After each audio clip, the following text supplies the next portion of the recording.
أعوذ بالله من الشيطان الرجيم. بسم الله الرحمن الرحیم. السلام علیکم ورحمت الله وبرکاته. ګرانو دوستانو، لکه څرنګه چې د احمد شاه بابا مینې د موږ په رابطه خبرې لیکلې وې او عکسونه یې کړي وو فیسبوک ته چې دوی 12 حوزه کې غیر محسوس حلا ګرځي. انشاءالله چې دا ټول دروغ دي. 12 حوزې موږ ونیولو او قومندانۍ ته معرفي کړو. قومندانۍ د موږ کارتونه او سلا چک کړه.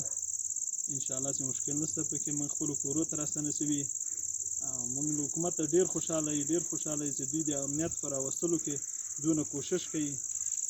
د موږ غونته خلک برادروي او چک کوي. موږ بیا هم له حکومته خواهش کوو چې کوشش وکړي چې څونه خلک چک شي.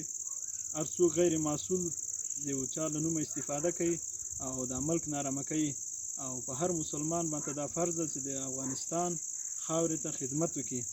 انشاءالله چې موږ خپلو کورو کې وزارت 12 حوزې له مدیر صاحب جنایي د نورو کارمندانو نه موږ ډېره تشکري کوو. موږ سره انشاءالله قانوني اجرات وکړو او قومندانۍ ته موږ معرفي کړو. قومندانۍ له کارمندانو نه مدیر صاحبانو نه هم تشکري کوو. انشاءالله موږ سره ډېر قانوني اجرات وکړو او موږ انشاءالله خپلو کورو ته خپلو کارتو سلا سره بیرته خپلو کورو ته راستانه کړو.